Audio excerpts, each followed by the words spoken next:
Today, we are going to be talking about another outlaw. Yes, another outlaw. Oh, and for those of you Mr.Harland fans who are blues fans, I have an amazing, a very amazing announcement. The Blues won yesterday. Yes, it's amazing. Amazing! Today you get to see, in the background, a little kid running around, committing multiple felonies in one night with split precision. Would that be okay? For me, it's fine because we need a background. We just need a nice background. So, today,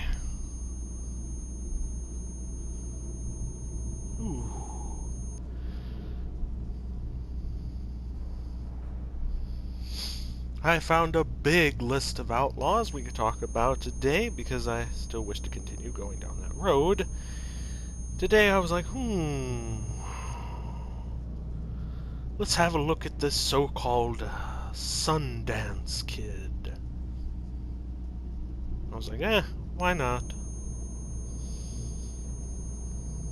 But what is his real name? You get to hear it today. And ain't nobody gonna be doxing, well, this dude, because he's dead. Well, it's not gonna be possible. But yeah.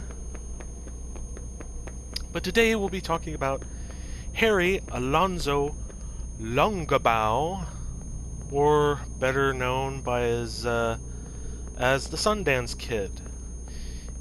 Alright, let's get into this, shall we? Born Harry Alonzo Longabaugh, he was born on November 7th. He was born sometime in 1867. His birth date is unknown, but some people believe it was on November the 7th. But we will never know.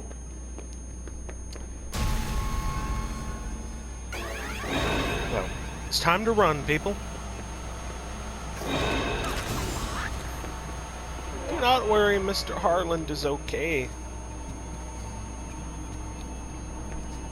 Whee! That's how an outlaw does it. Now we're gonna go Wild West. Yeehaw! Everybody get your 6-shooters. We gotta pop some, people.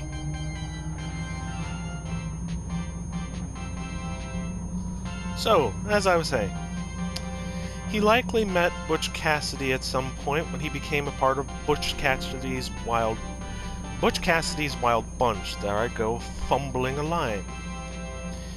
In the American Old West, he likely met Butch Cassidy, real name Robert Leroy Parker, after Cassidy was released from prison around 1896. The Wild Bunch gang performed the longest string of successful train and bank robberies in American history. Longabaugh fled the United States alongside his consort Edith Place.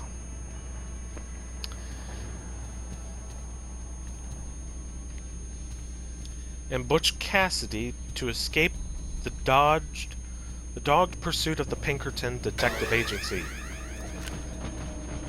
Yeah, needless to say, they aren't the best detective agency, and frankly, they suck. The trio first fled to Argentina and then Bolivia, where most historians believe Cassidy and Longabaugh were killed in a shootout in November of 1908. His occupations were best known, and throughout history, he was a thief, bank robber, train robber, a criminal gang leader.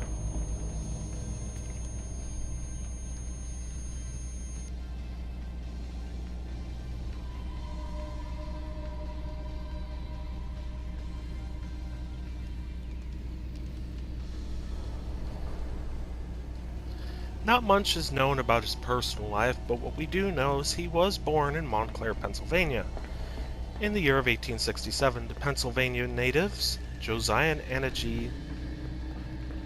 Longabaugh, the youngest of 5 children at age 15.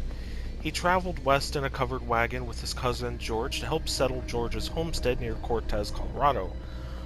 While there, he found work as a wrangler at a neighboring ranch, and he learned to buy and breed horses. He left Cortez in 1886 and struck out on his own, drifting north and working on ranches. He found work on the Bar N Ranch in Montana Territory, but the hard winter of 1886 and 1887 forced the ranch to lay off wranglers, including Longabaugh. Longabaugh drifted to the Black Hills before turning back to try and find work again at the Bar N. Sounds very racist. But yeah. But this is the 1880s, no one really gives a shit. Well, they don't give a care at all in the world, and that's why most of these people are, terrible people. But no one really knows. In 1887, while traveling across the 3V Ranch near Sundance, Wyoming, he stole a gun, horse, and saddle from a cowboy. He was captured by authorities in Miles City, Montana, and sentenced to 18 months in jail. 18 months in jail by Judge William J. McGinnis. He adopted the nickname Sundance Kid during this time in jail. After his release, he went back to working as a ranch hand. He worked at the Bar U Ranch in Northwest Territories of Canada in 1891.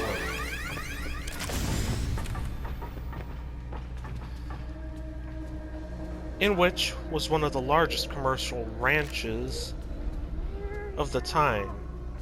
He became joint owner of a saloon in the Grand Central Hotel in Calgary, but after quarreling it with his partner, he headed south to Montana again. He took another job with the Bar N and began rustling cattle and horses in Montana and Canada. Longabaugh was suspected, god damn, I'm having fun today, was suspected of taking part in a train robbery in 1892 and a bank robbery in 1897 with 5 other men. He became associated with a group known as the Wild Bunch. Gosh, that really could make a good music group, but it's probably going to blow. The group included Robert Leroy Parker, better known as Butch Cassidy. Longabaugh was reportedly fast with a gun and was often referred to as a gunfighter. But he is known to have killed anyone prior to a shootout in Bolivia in which Parker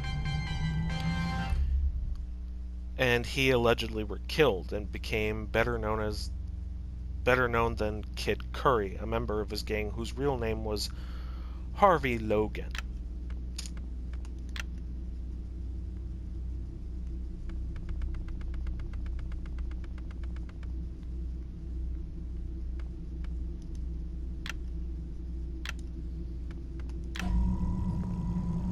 There we go. No more music. Gets annoying over time.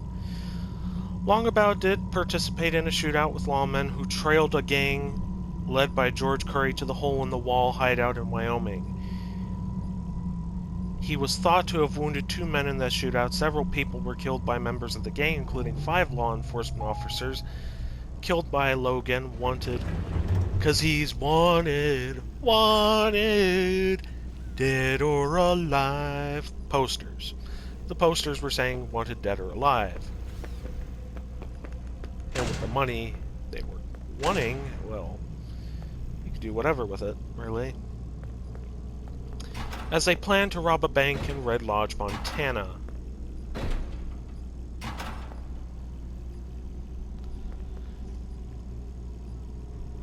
This office looks interesting. Perhaps I could just sit in here. That's probably a bad idea, but I don't really care. Besides, the cops aren't coming because they suck. That's how bad they are. They don't even come for this kid.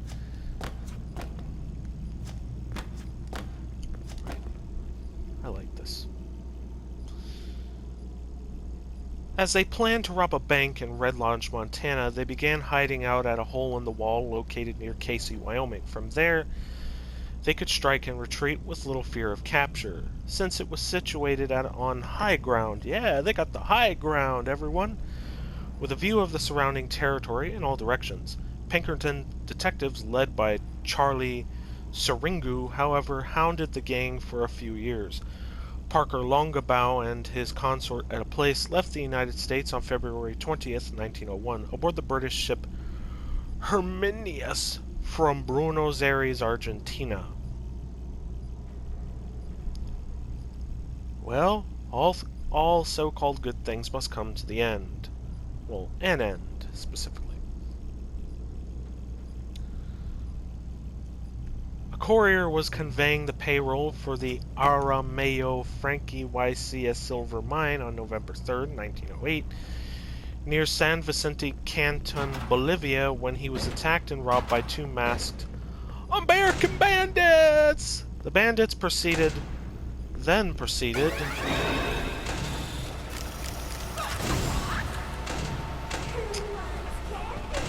She doesn't know where I went.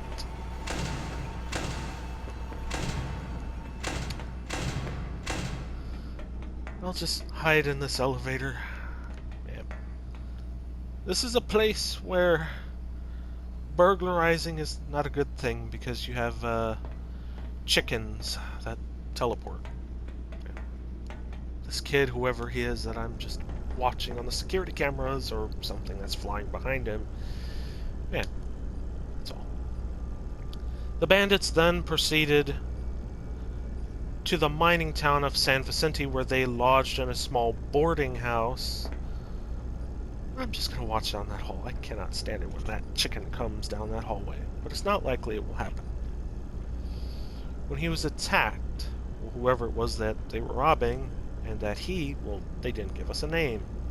And no one knows that person's name, so I don't really care. Where they lodged a small boarding house owned by Bonifacio Casalolo, a miner. Yeah, I botched that name just from memory really badly. Casasola became suspicious of them because they had a mule from the Aramayo mine, which bore the mining company's... No, they don't. He informed a nearby telegraph officer who notified the Abarura. I often wonder how people can botch such names. Abaroea cavalry unit stationed nearby. Dumbass chicken. The unit dispatched 3 soldiers under the command of Captain Justo Concha, and there they notified the local authorities. The mayor, a number of his officials, and 3 soldiers from the Abaroa regiment all surrounded the house on the evening of the 6th of November. The bandits then opened fire, killing one of the soldiers and wounding another, which started a gunfight. The police and soldiers heard a man screaming from inside the house around 2 a.m. during a lull in the firing. They subsequently heard a single shot from inside the house, after which the screaming stopped, and then heard another shot minutes later. The soldiers entered the house the next morning and found 2 dead bodies, both with numerous bullet wounds to the arms and legs. One of the men had a bullet wound in the forehead, and the other a bullet wound in the temple. The police report surmised the positions of the bodies, that the bandit had shot his mortally wounded partner to put him out of his misery before killing himself with his final bullet soon after. The Tupisa police investigation concluded that the dead men were the bandits who had robbed the Aramayo payroll transport. But the Bolivian authorities could not positively identify them. The bodies were buried at the St. Vincent Cemetery, where they were interred close to the grave of Gustav Zimmer, a German miner. American forensic anthropologist Clyde Snow and his researchers attempted to find the graves in 1991, but they did not find any remains with DNA matching with the living relatives of Parker and Longabaugh. Some have claimed that one or both of the men have survived and returned to the United States. One of these claims was that Longabaugh lived under the new name of William Henry Long in the small town of Dushency, Utah. Long died in 1936, and his remains were exhumed in December 2008 and subjugated to DNA testing. Anthropologist John McCullough stated Long's remains did not match the DNA which they had obtained from a distinctive relative of the Sundance Kid.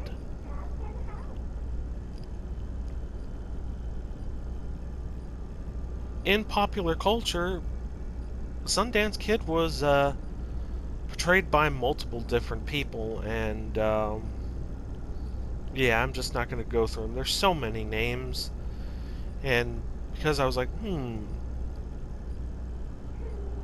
who are all these popular culture people? I have a big list of all that, but I'm just not going to go through it. I will be making a second video after this, so I decided, well, I got this 6-shooter.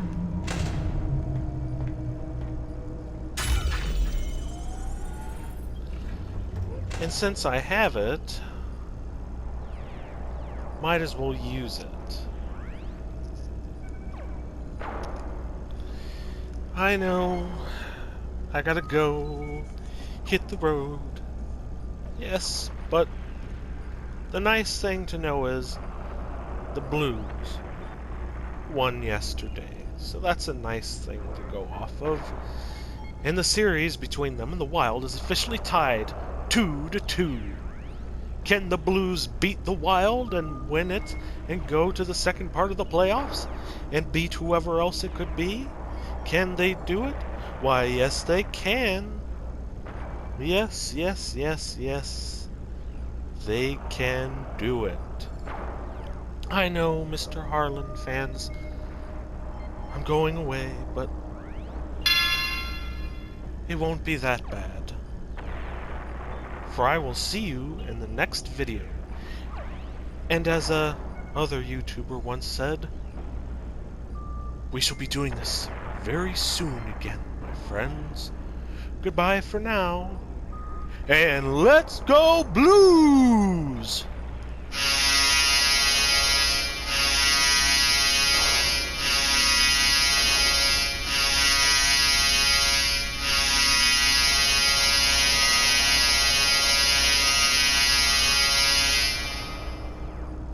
One, two.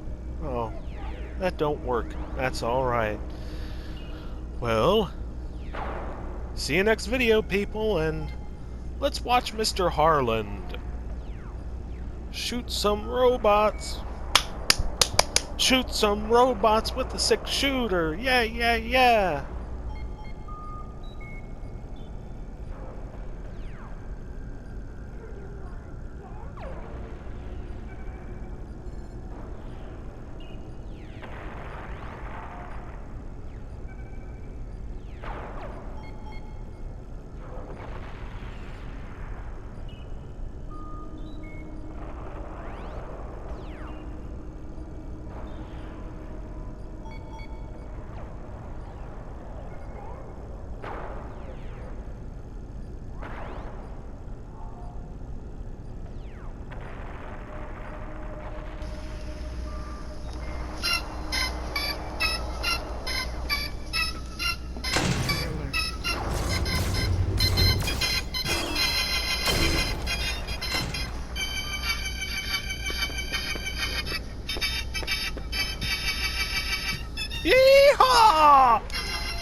Come on out, you old rat. Capture the flag.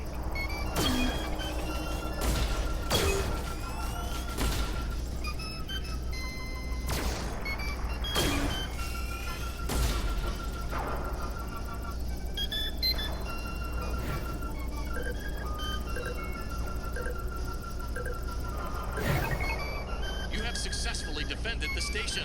Move on to the next one, Space Cadet.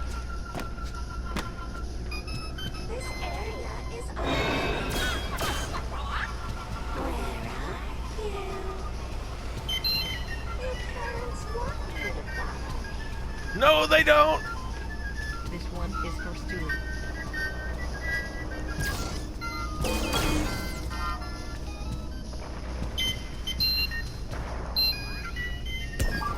You have captured the flag. Time to defend.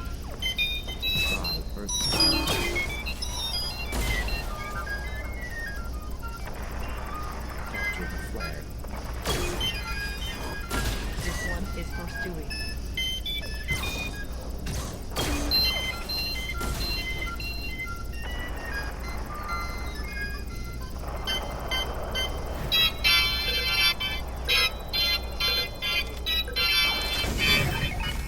You have successfully defended the station. Move on to the next one, Space Cadet.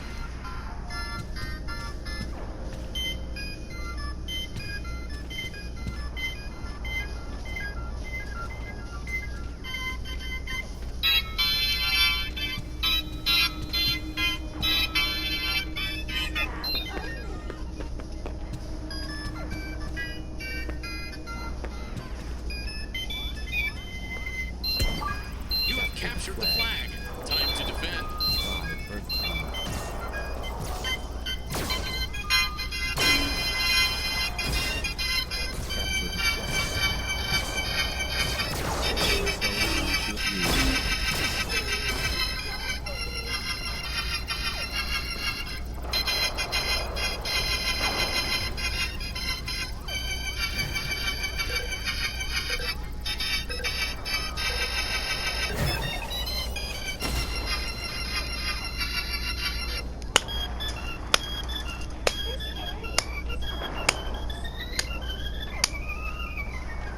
Come on, Mr. Harland fans, it's time to get on your feet for the grand finale.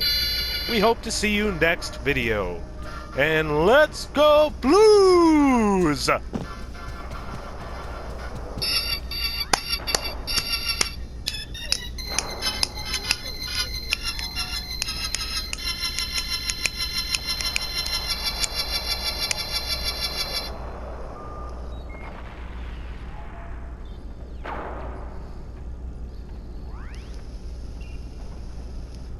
That dirty chicken can't catch me.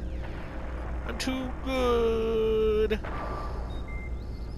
I'm too good. She can't find me.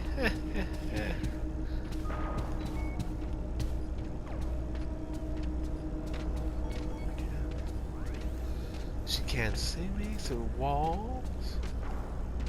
My friendly security staff can help. Die, Earth scum. Intruder.